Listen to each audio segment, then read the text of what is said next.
Welcome. Uh, Nothing fancy. I'm still very ill. Well, not really that ill anymore. I'm doing much better, but weak, tired, dehydrated. Um, Drinking all my Pedialyte like a good girl. I haven't been drinking coffee. I've been off coffee for like a week. I'm gonna have a cup while we read. So, just gonna chill here for a minute and see if we have any guests. We'll wait 3 to 5 minutes before we begin reading, as I always try to do. Take a little sip. Ooh, I haven't had coffee in so long. Forever love, I miss you, honey. I'm so glad to see you. Hi.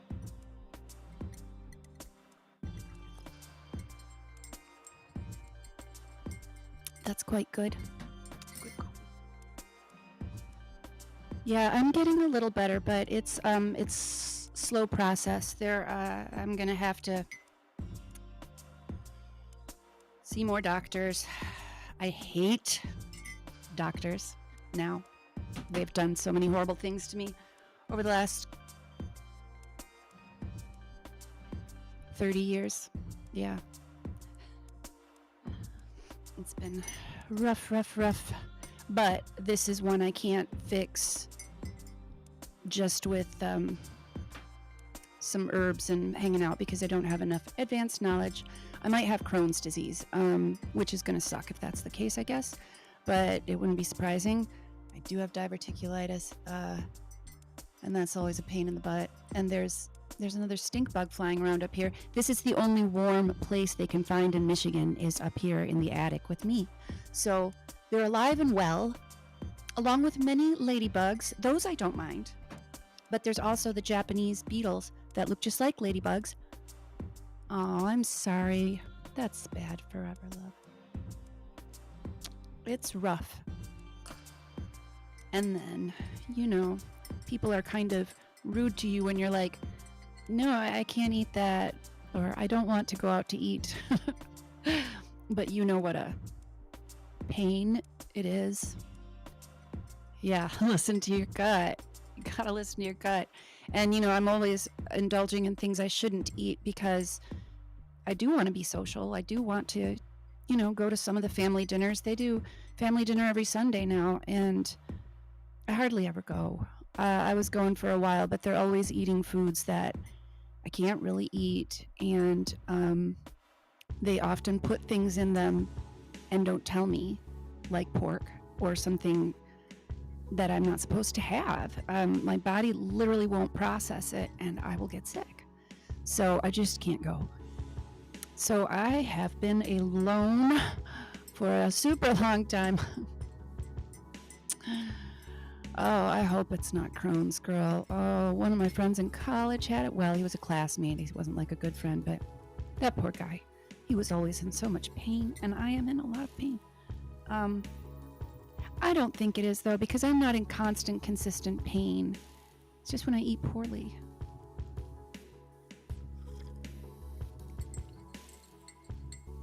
Okay, I think that's gonna do for our coffee. Let's move some stuff aside and put our phone over here.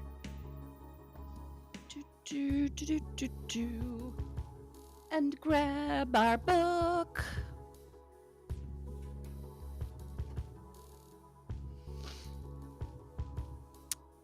And let's begin, shall we? Northwest of the... Oh, I'm sorry. Let us begin with the title of this book. This is The Divine Musician.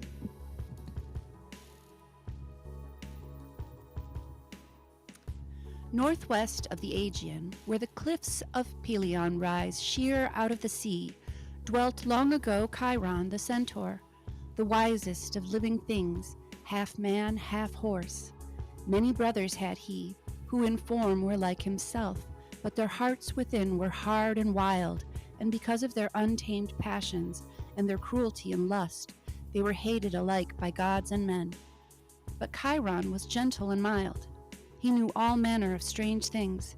He could prophesy and play upon the lyre, and cure men of their hurts by means of healing herbs. He was brave withal, and had been in many a bloody fight, and knew the arts of war full as well as the arts of peace. Wherefore the old Hellens called Chiron the better one, and sent up their sons to live with him, that they might be taught all the things which man should know. In a hollow cave on the mountainside he had his home.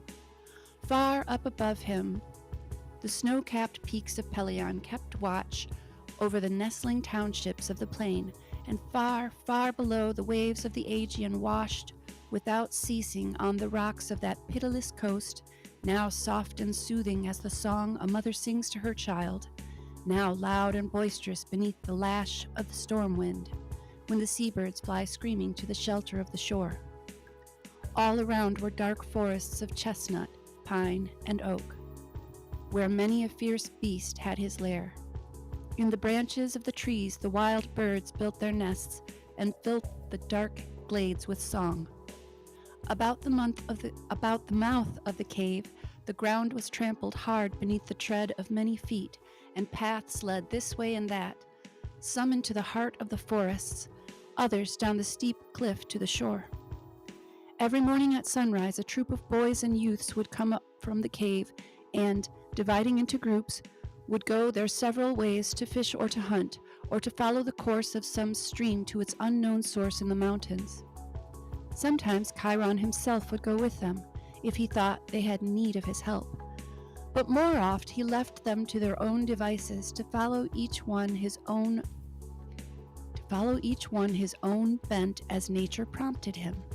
In the evening, they would come home and tell him of their doings in the day, and he would praise or blame them according as they had done well or ill, and show them how they might do better another time. Then they would go to their couches of dried moss and leaves, and sleep the deep sleep of youth and health, while the cool night breeze blew in upon their faces from the mouth of the cave, and put fresh life and strength into their tired limbs. In the winter time, when the night was longer than the day, and the snow lay deep upon the hills, they would light a great fire in front of the cave with logs they had stored in the summer months, and Chiron would take his lyre and sing to them of all things in heaven and earth, while they lay round about and listened. Hello, hi, it's nice to see you, David and Chris. I'm so glad to see you guys. The songs which he sang to them then, they never forgot, because Chiron was wise and spoke to their souls in his singing. So they laid up his songs in their hearts, and many a long year after, when they were grown men far away, and some danger or difficulty stood in their path, the drift of his teaching would come back to them in the words of a song, and their hearts would grow brave and strong once more to act worthily of their boyhood's sunny days on Pelion. Many a hero whose name still lives among men had been trained by Chiron in his youth: Peleus, who married a goddess, and Achilles, his son, the swiftest and bravest of mortal men, and Jason, the leader of the Argonauts, and Asclepius, the mighty healer, and, not least among them, Orpheus, the greatest of Greek musicians and mystics, whose tale I will tell you now.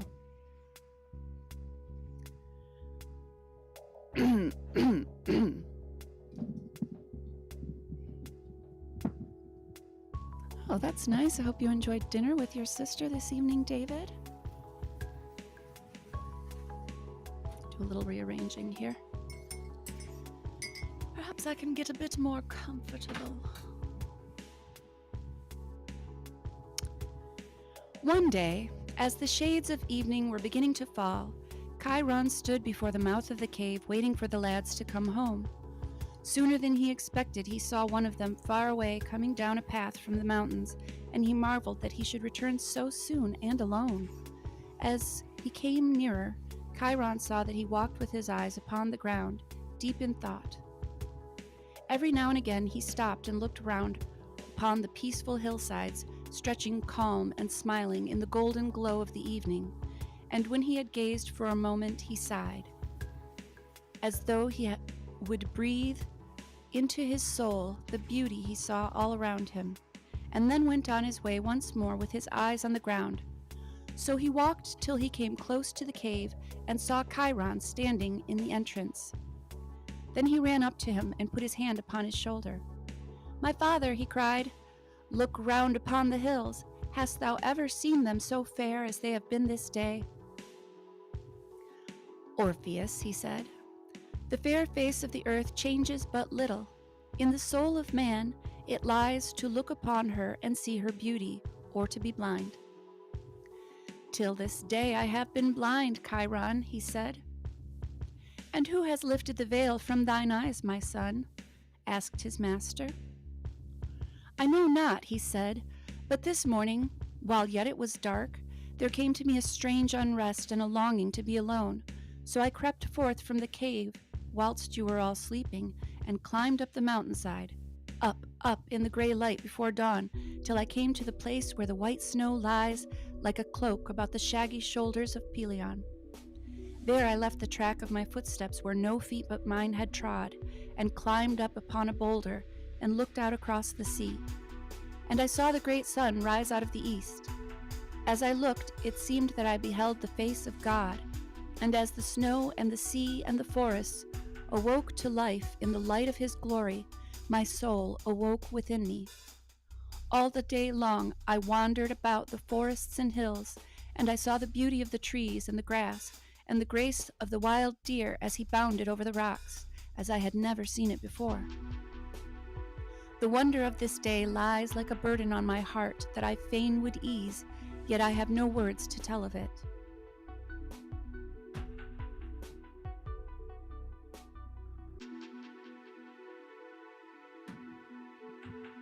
Then Chiron took up the lyre which was lying by his side, and pressed his fingers gently over the strings. "Orpheus," he said, "many a long year ago, when thou wast a little lad, thy mother Calliope brought thee to me, and she put thy hand in my hand and said, 'Chiron, make a man of my son, make him brave and fearless and strong, a worthy companion of the noble lads thou hast around thee. When the right time comes, I will breathe my spirit upon him, and he shall be great, as few in this world are great. This day she has kept her word, Orpheus.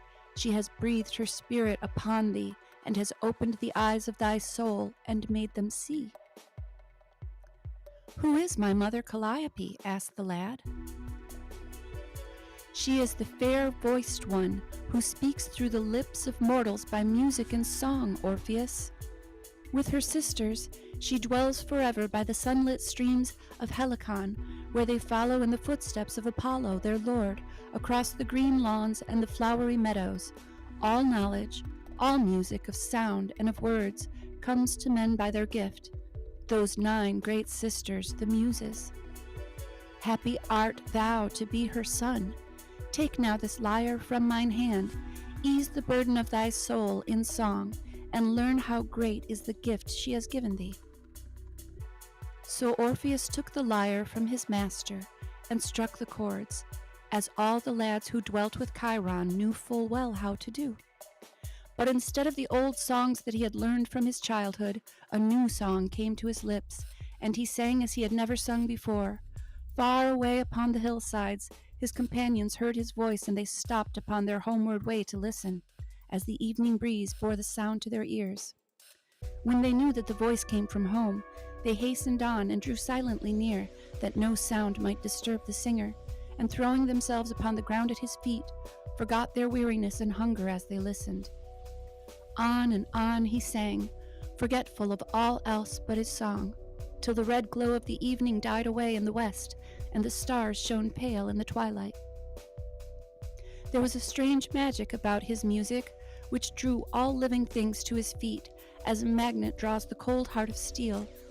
From the woods and the forests they came, and from the bare hillsides. the lion, the leopard, and the trembling fawn. The snake came forth from his hiding place, the rabbit from his hole. Snake came forth from his... I'm sorry, I just said snake.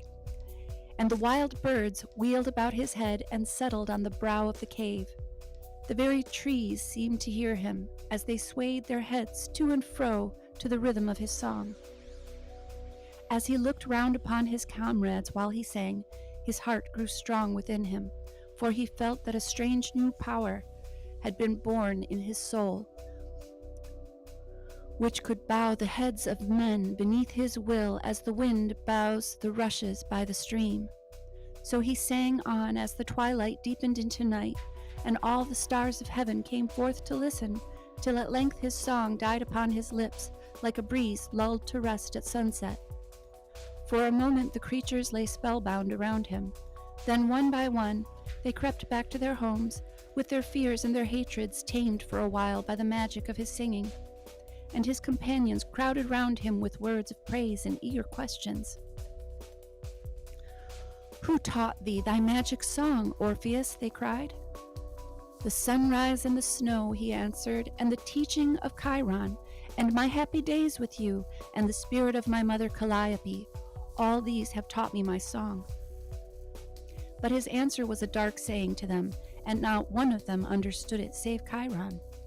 He knew that it is the commonest thing in life that are the material of all that is beautiful and fair, just as a temple may be built of common stone, but that the children of the Muses are few who can by music and art open the blind hearts of men to see. Thus did the gift of song fall upon Orpheus, so that he became the greatest of all singers upon earth.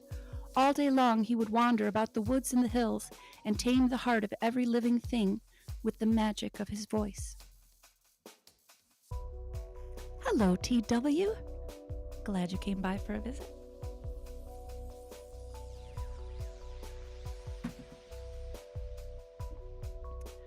One day, it chanced that he came into a wood where he had never been before, and he followed a grass-grown track which led to the mouth of a cave.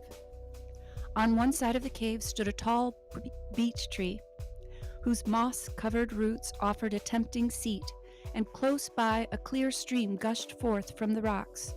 He drank eagerly of the water, for he had wandered far and was thirsty, and when he had quenched his thirst, he sat down on the roots of the beech tree and began his song.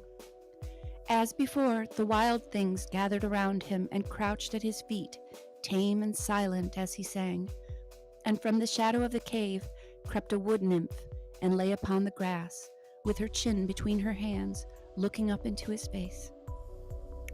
For a time he did not see her, so silently had she come, but at last the power of her eyes drew his eyes upon her, and he turned his head and looked at her.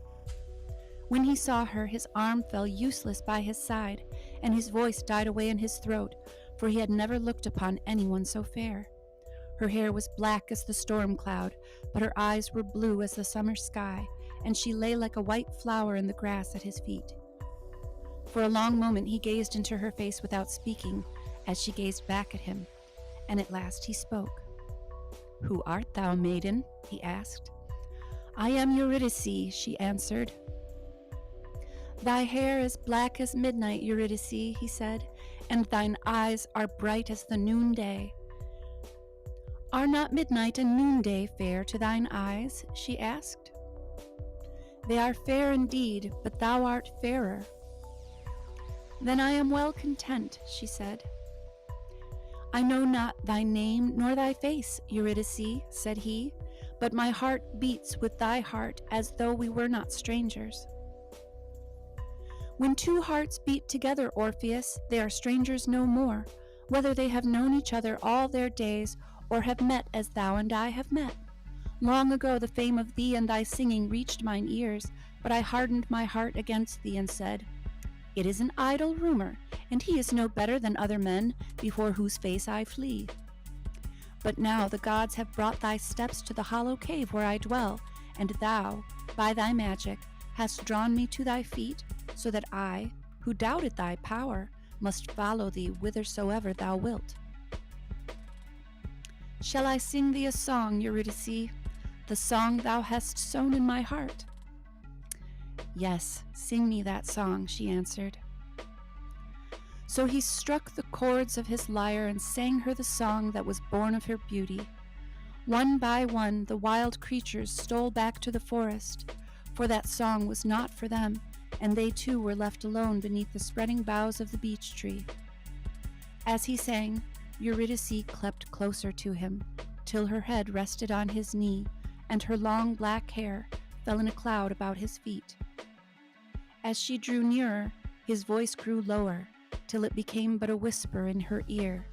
Then he laid his lyre on the ground beside him, and put his arms around her. And their hearts spoke to each other in the tongue that knows not sound nor words. So it came to pass that Orpheus returned no more to dwell with Chiron and his companions in the hollow cave below Pelion, but lived with Eurydice, his wife, in her cave in the heart of the forest. But he never forgot his boyhood's happy days, nor all that Chiron had done for him. He would come often to see him and take counsel with him, and sing to the lads his magic song. For a few short years he lived a life the gods might envy, till the dark days came, when not even music could bring comfort to his heart. For one day, as he roamed with Eurydice through the dark forest, it chanced that she unwittingly trod upon a snake, and the creature turned upon her and pierced her white foot with its venomous fang. Like liquid fire, the poison ran through her veins, and she lay faint and dying in his arms. "Oh, Eurydice," he cried, "Eurydice, open thine eyes and come back to me." For a moment the agony of his voice awoke her to life. "Orpheus," she said, "beloved, this side of the river of death we can dwell together no more, but love, my dear one, is stronger than death, and someday our love shall prevail, never again to be conquered." When she had spoken, her head sank down upon his breast, and her spirit fled away to return no more. So he bore the fair image of his wife in his arms, and laid her in the depths of the cave that had been their home. Above her head he placed a great pine torch, and all the long night watches he sat with his arms about her, and his cheek against her cheek, and his heart groaned within him with a grief too great for words. Ere the day dawned, he kissed for the last time the lips that could speak to him never again, and laid back her head on a pillow of leaves and moss. Then he pulled down the earth and stones about the mouth of the cave, so that no one could find the opening, and left forevermore the home he had loved so well. Onward he walked in the gray light of dawn, little caring where he went, and struck the chords of his lyre to tell all the earth of his grief. The trees and the flowers bowed down their heads as they listened. The clouds of heaven dropped tears upon the ground, and the whole world mourned with him for the death of Eurydice, his wife. I don't know why books make me cry so much. It's almost ridiculous. Really. I want to check something because I believe that I have I'm not gonna bother. I was gonna change backgrounds because I do have an image of Orpheus entering Hades to save Eurydice. One of the paintings is in my files, and I should have used that, but I like the Fortress of Solitude very well. And it's fitting for this time of year in Michigan, is it not? We have freezing rain right now. Very cold. Hi, DJ Emo. It's nice to see you.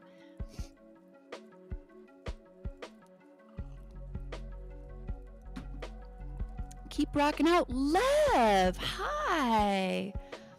Welcome to my chat. I don't know if I've ever seen you in my chat before. I'll give you both some blue. Anybody who's not blue, because I know you all, so yay. I'm so glad you joined us today for a little reading. Oh, okay. Got the vapors under control. Oh, sleep no more, ye woods and forests, he sang. Sleep no more, but toss your arms in the singing wind, and bow your heads beneath the sky that weeps with me, For Eurydice is dead. She is dead. No more shall her white feet glance through the grass, nor the field flowers shine in her hair. But like last year's snow, she is melted away, and my heart is desolate without her. Oh, why may the dried grass grow green again, but my love must be dead forever? Oh, ye woods and forests, sleep no more, but awake and mourn with me, for Eurydice is dead. She is dead, dead, dead. So he wandered, making his moan and wringing the hearts of all who heard him with the sorrow of his singing. And when he could find no comfort upon the earth, he bethought him of the words of his wife. This side of the river of death we can dwell together no more. But love, my dear one, is stronger than death, and someday our love shall prevail, never again to be conquered. He pondered the words in his heart and wondered what she might mean. If love is stronger than death, he thought, then my love can win her back. If I can charm the hearts of all living things with the magic of my song, I may charm, too, the souls of the dead and of their pitiless king, so that he shall give me back Eurydice, my wife. I will go down to the dark halls of Hades and bring her up to the fair earth once more. Friends, I'm going to need a tissue. Pardon me for just a moment.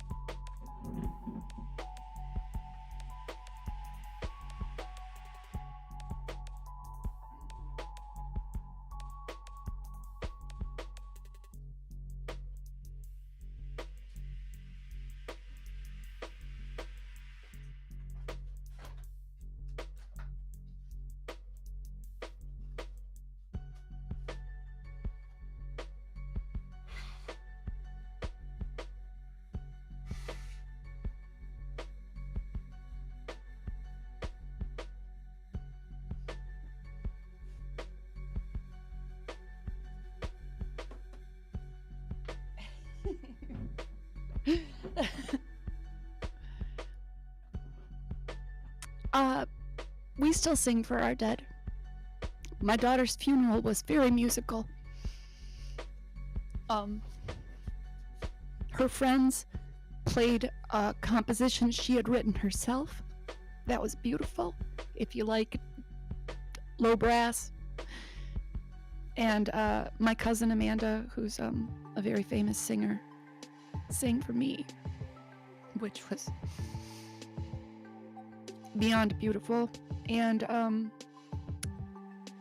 one of her friends, all her friends were musicians, and one of her friends from band camp got the men's choir, well, the young men's choir at her school to sing the Rainbow Connection on the fly and record it for her a cappella. Oh my God, they were so beautiful. And I really wish that I had that recording, but my ex-husband has all of those things of hers. But some of us still do. And when I want to feel close to my daughter, I still sing. And I do feel closer to her. Damn it. See?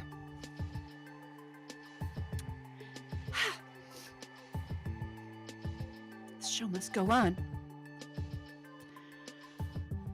Whew, okay. When hope was thus born anew in his heart, he grew brave for any venture, and pressed forward on his way till he came to the place men call the mouth of Hades. Nothing daunted by the tales of horror that told him, he entered the fearsome cave, which led deep down into the bowels of the earth, where noisome vapors choked the breath in his throat, and dark forms crouched in his path and fled shrieking before him, till at last he stood by the shores of the ninefold Styx, the winds about the realms of the dead. That winds about the realms of the dead.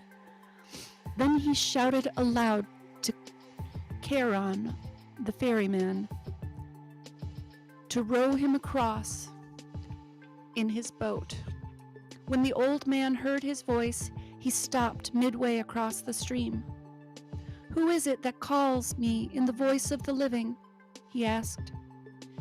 "It is Orpheus," he answered. "I am come to fetch back Eurydice, my wife."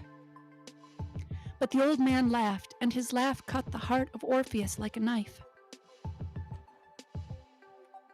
"O beardless innocent," he said, "who gave thee power over life and death? I tell thee that many have stood by the shores of this stream and entreated me to take them across, that they might bring their dear ones back with them. But no living soul shall sit in my boat, nor shall the dead, who have sat in it once, ever return to sit in it again. Go back to the earth, young man, and when thy time has come, thou too shalt sit in my boat, never fear." "That time has come, Charon," he said, "and I shall sit in thy boat this day." Raising his lyre, he struck the chords, and his love taught him the tune that of the words to sing. Steadfastly he gazed at Charon, and the magic of his singing drew the old man toward him as surely as though the rope of the boat were in his hands. Without ceasing his song, he took his place in the stern, and in time to the music, Charon dipped his oars in the stream, so that the boat swung over the river as it had never swung before.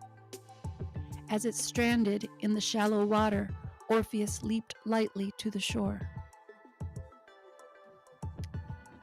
Let's get a little bit more comfortable here.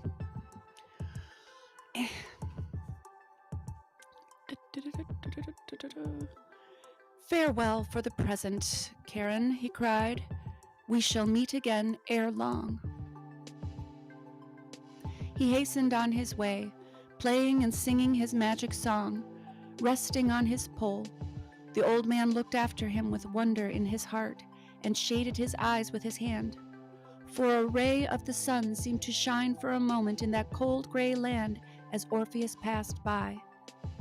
The pale flowers of hell tossed their heads to and fro as though the west wind played through their leaves, and their color and their scent came back to them once more. With a sigh, Charon breathed in the perfume from the air and tossed back the gray locks from his brow and straightened his drooping shoulders. "It is long since I smelt the fresh smell of the earth," he muttered. "Who is this young god who can bring light to the darkness and life to the realms of the dead?" So, till Orpheus passed out of sight and the sound of his singing grew faint in the distance, Charon stood looking after him, and then with a sigh he sat down in his boat and bent to his oars once more. And Orpheus went on his way, with hope beating high in his heart, till he came to the portals of the Palace of Death. On the threshold lay Cerberus, the three-headed hound of hell, who night and day kept watch beside the gate to see that no one passed in save those who had died upon the earth, and that those who had passed him once should pass him never again. When he heard Orpheus coming, he sprang to his feet and snarled and growled and bared his sharp white fangs, but as the strains of music grew clearer, he sank silent to the ground and stretched his three great heads between his paws. Orpheus, as he passed by, bent down and stroked him, and the fierce beast licked his hands. So did he enter into the gates of death and passed through the shadowy halls till he stood before the throne of Pluto the king. A dim and awful form did he sit, wrapped about in darkness and mist, and on his right hand sat Persephone, his wife, whom he stole from the meadows of Sicily. When he saw Orpheus, his eyes gleamed like the gleam of cold steel, and he stretched forth his gaunt right arm toward him. "What dost thou here, Orpheus?" he asked. "I am come to ask thee a boon, O king," he answered. "There may be many that ask me a boon," said Pluto, "but none may receive it. Yet none have stood before thee in the flesh as I do, O king, to ask their boon. Because thou hast trespassed unlawfully on my domain, dost thou think I will grant thee thy boon? Nay, but because my grief is so great that I have dared what none have dared before me, I pray thee to hear me." Without waiting for an answer, he struck his lyre and sang to them the story of his life, and of how he had loved and lost Eurydice. The eyes of the pale queen brightened when she heard him, and the color came back to her cheeks as the song brought back to her mind the days of her girlhood and the sunlit meadows of Sicily. Then a great pity filled her heart for Eurydice, who had left the green earth forever and might not return as she herself did in the springtime, living only the dark winter months below. As Orpheus ceased his song, she laid her hand upon her husband's. "My lord," she said, "grant his boon, I pray thee. He is brave and true-hearted, and he sings as no man has ever sung before."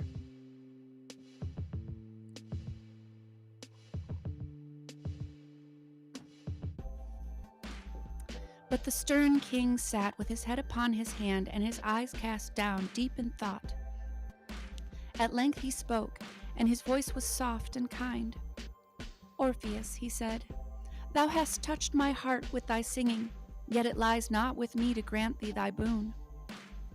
But if the queen, thy wife, may return to the earth in the springtime, may not Eurydice, too, come back to thy command?" asked Orpheus. "The ways of the gods are not the ways of mortals, Orpheus. They walk by paths you may not tread. Yet, though I have no power to give thee back Eurydice, thou mayest win her thyself if thou hast the strength." "How may that be?" cried Orpheus. "For the sake of Eurydice, I have strength for any venture."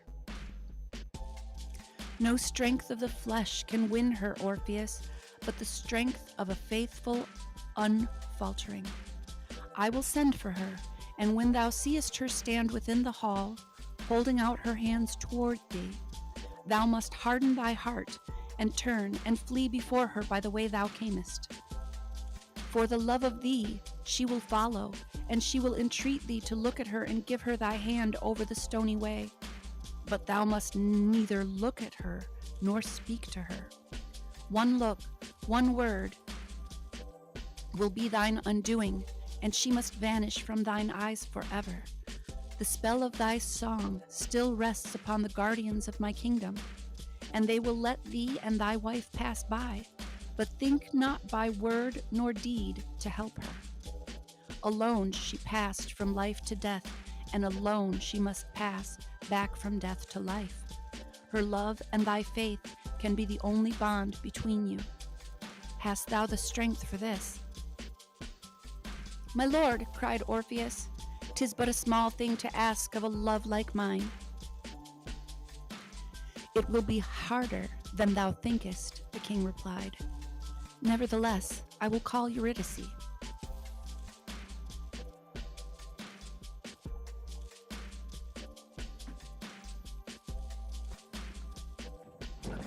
Hold up.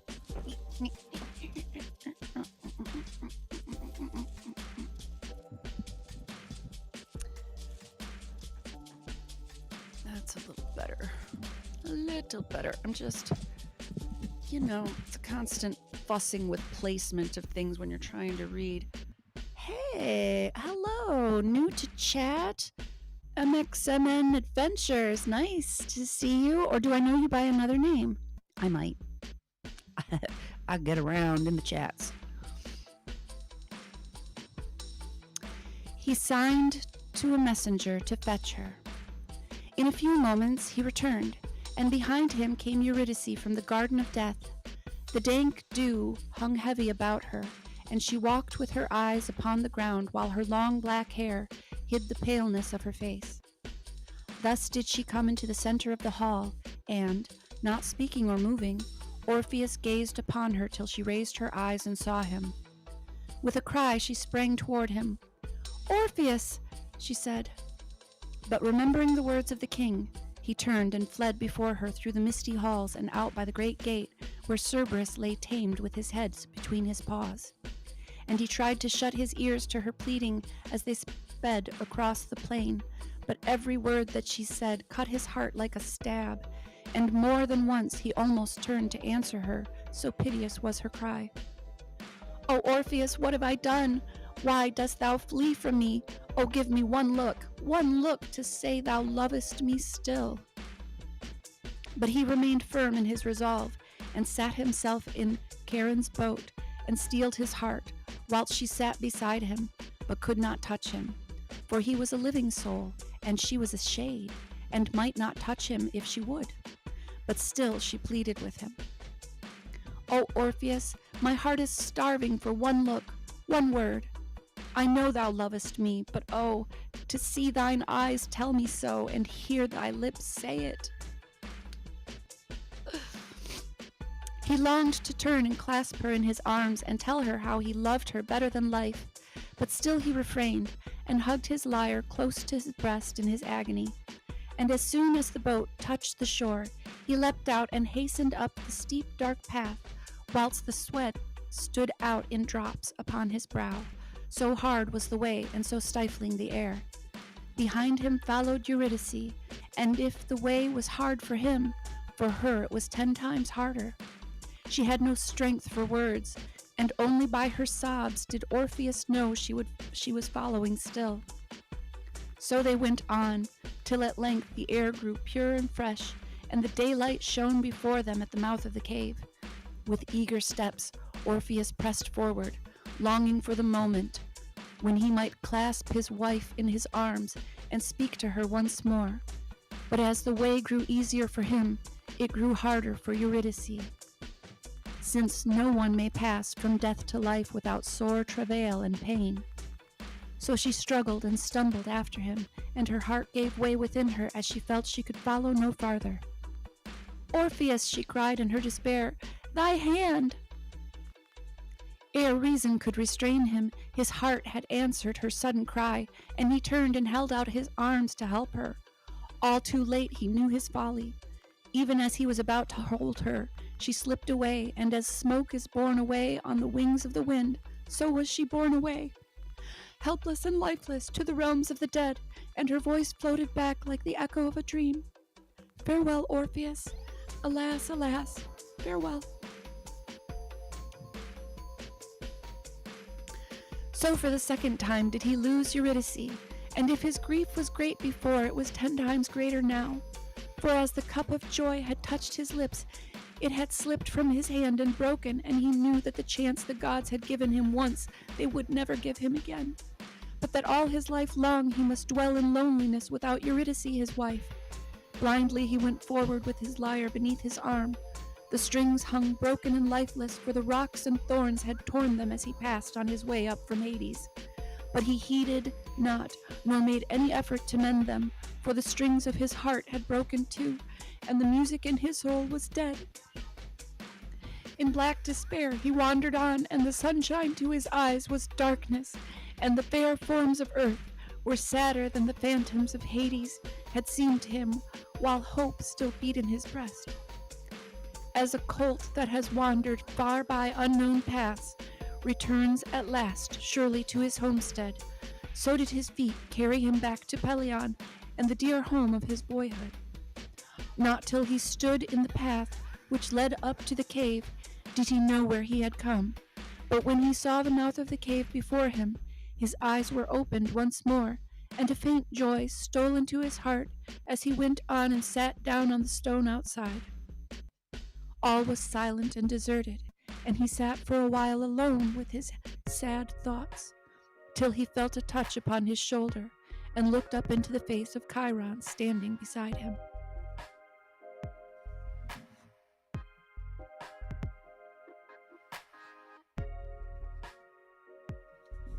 Isn't it just heartbreaking?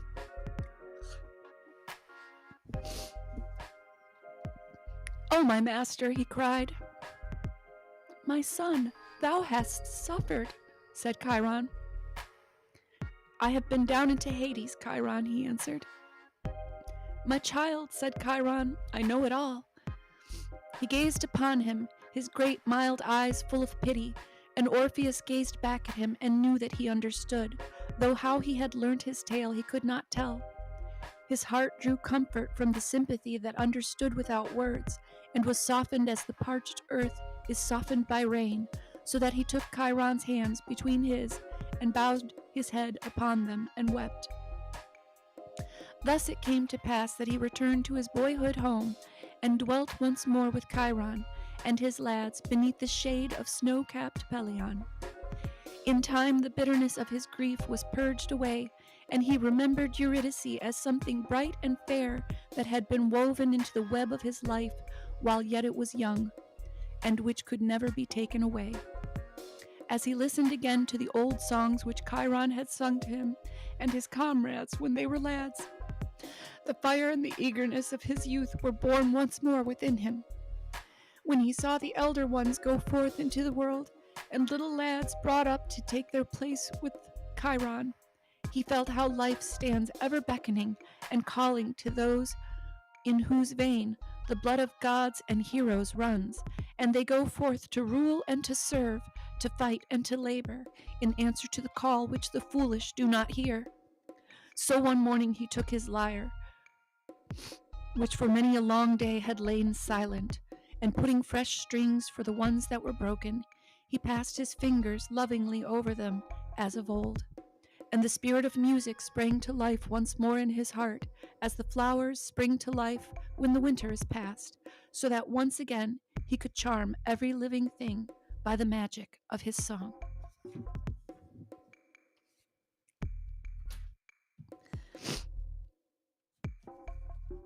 That's the end. And I think that maybe one story is enough for today. We're going to continue reading in order, though. No, we still have the blood of gods and heroes in us. That's some bullhonkery. We're not missing anything. There's just not a lot of it. But it's there. Don't ever think that it's gone. That's hopelessness, and we don't have room for that. The next story in line is The Golden Touch.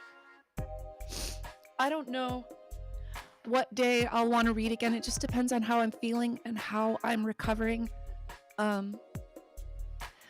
Let's go through the chat and see who all we've had as visitors today. TW, Forever Love, Skull Asylum, CJDV Chris. I said Forever Love. MXNN Adventures. Hello. Lev Kung Fu Shaolin. Love your work so much. Halcyonic Kaiju. I think this is your first time in my chat too. Hi. It's really nice to see you. I've been enjoying your singing with William. Very nice. We had David up there, Mr. Super Sidewinder, DJ Emo.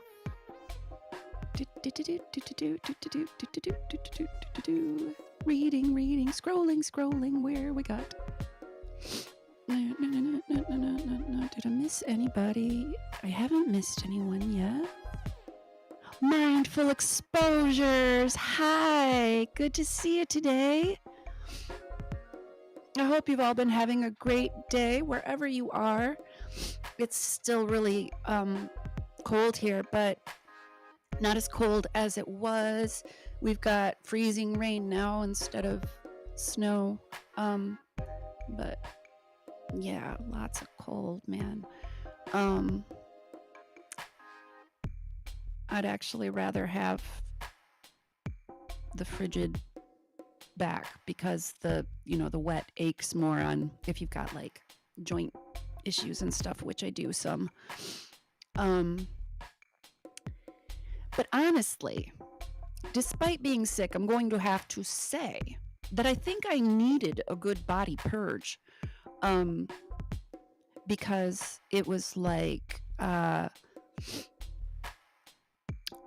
I instantly was done drinking 4 or 5 cups of coffee again. I don't know how I got back up there. Well, yeah, I do. I'm not going to go into that. But I let myself get really off track. Right around Halloween, everything kind of went to crap, and let my health get out of control. I stopped working out as much as I should, and Mojo Shop, hi, great to see you as always. So when I got sick, I spent a couple days in bed, a couple days in the hospital, getting hydration and testing and stuff like that. And it is kind of miraculous sometimes once you've had a really deep illness like that and your body has purged absolutely everything out and then you've been rehydrated.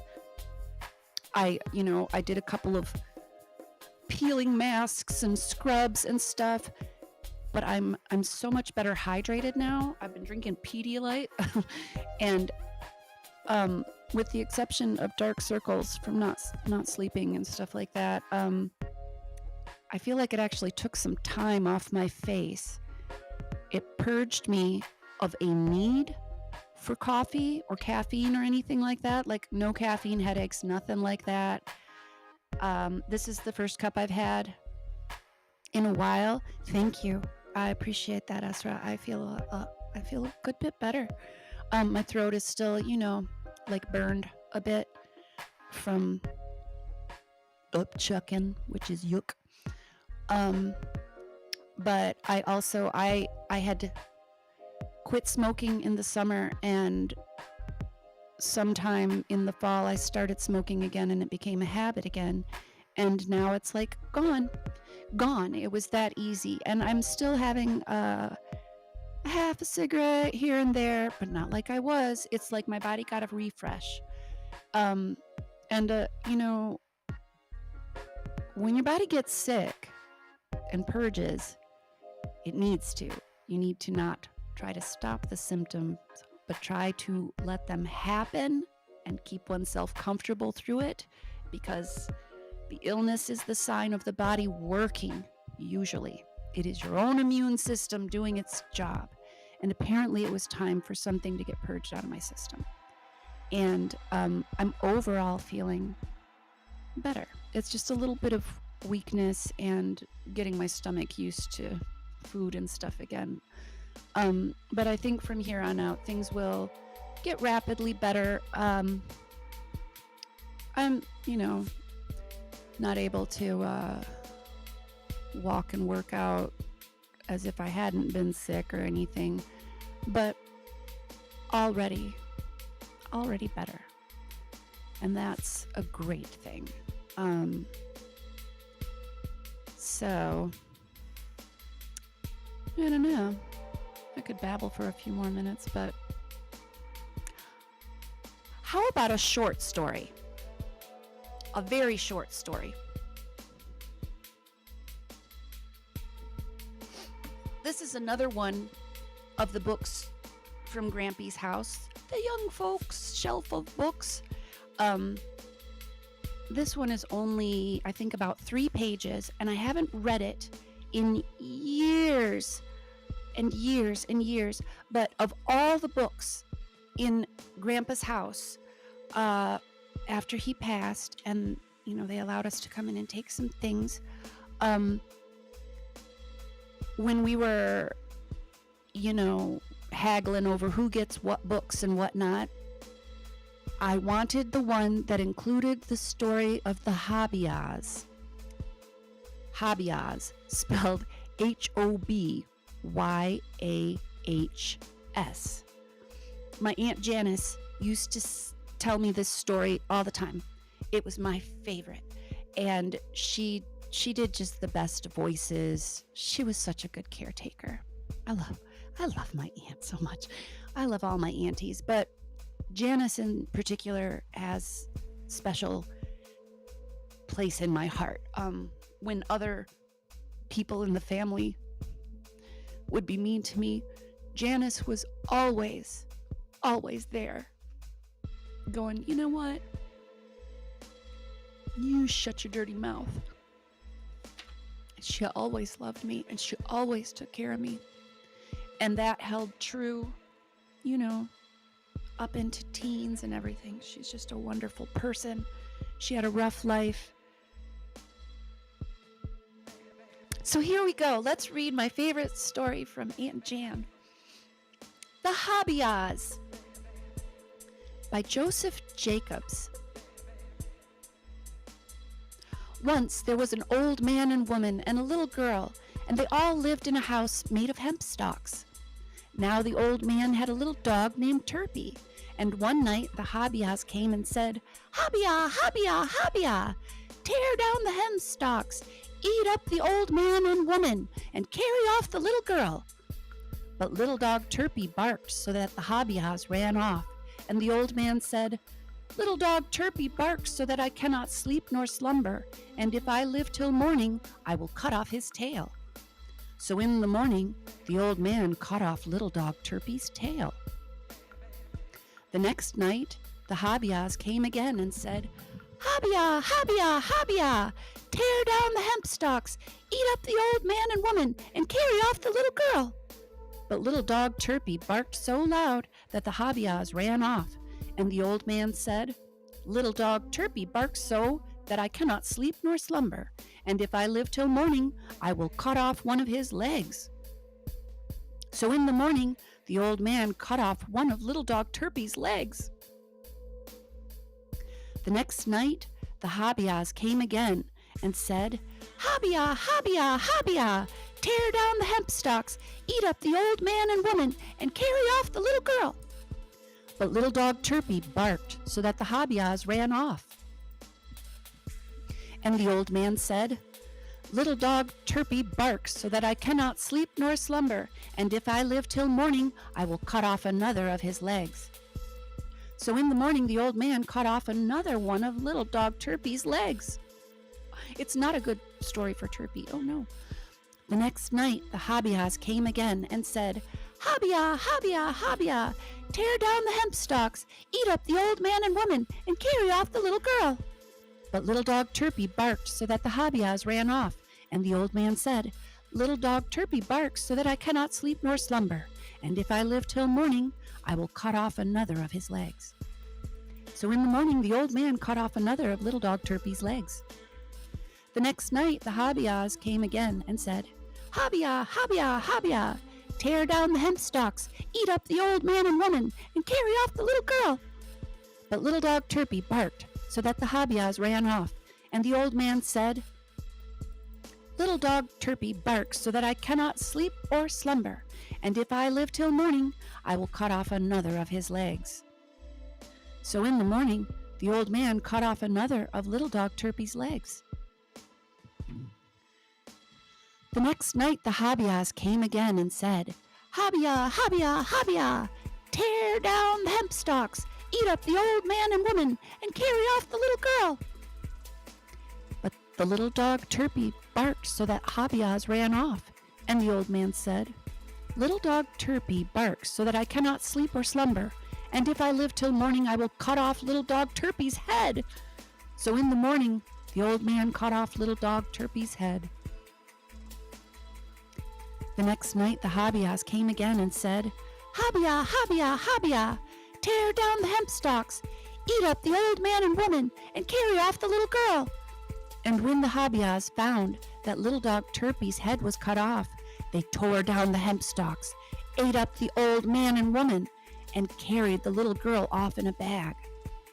And when the Habiyahs came to their home, they hung up the bag with the little girl in it, and every Habiyah knocked on top of the bag and said, "Look me, look me." And then they went to sleep until the next night, for the Habiyahs slept in the daytime.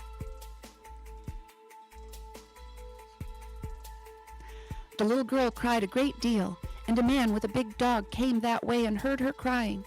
When he asked her how she came there and she told him, he put the dog in the bag and took the little girl to his home. The next night, the Habiyahs took down the bag and knocked on the top of it and said, "Look me, look me." And when they opened the bag, the big dog jumped out and ate them all up. So there are no Habiyahs now. And that's it. Yeah, these are scary stories, many of them, like real Grimm's and real old folk tales. Scary, dude. That is the end of that terrifying little short story. I don't even know why I enjoyed so many of those scary stories when I was little, except that Aunt Jan did just like great voices, and she sang and stuff like that. She made it all fun. No. Good thing we didn't lose the second dog. Instead, he ate the Habiyahs.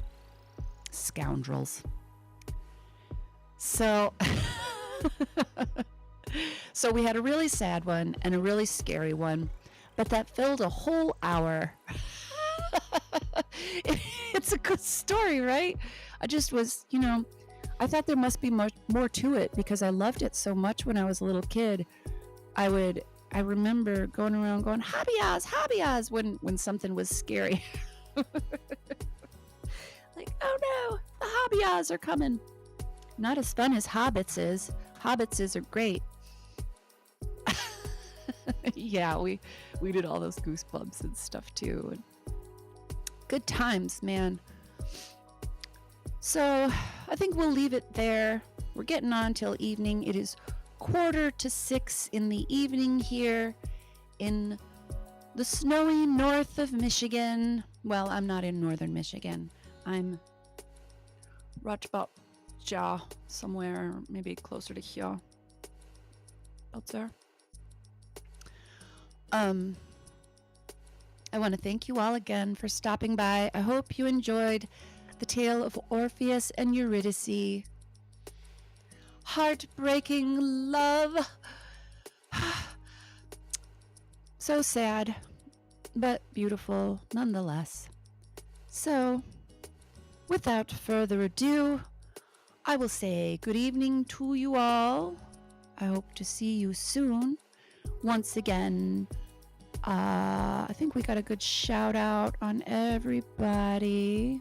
Yeah, we got a good shout out. We caught all of our newcomers to chat and all of our friends in Never Never Land. Remind you again, do not lose hope. Never give up. Only surrender to the right things. Be strong. There are still good people and there are still good things. Just JP. Haha. Sorry you late. You missed the whole thing. But if you enjoy a good sad tale, this is very good and sad. And so I wish you all much love and happy hours. Be well, and I will see you soon.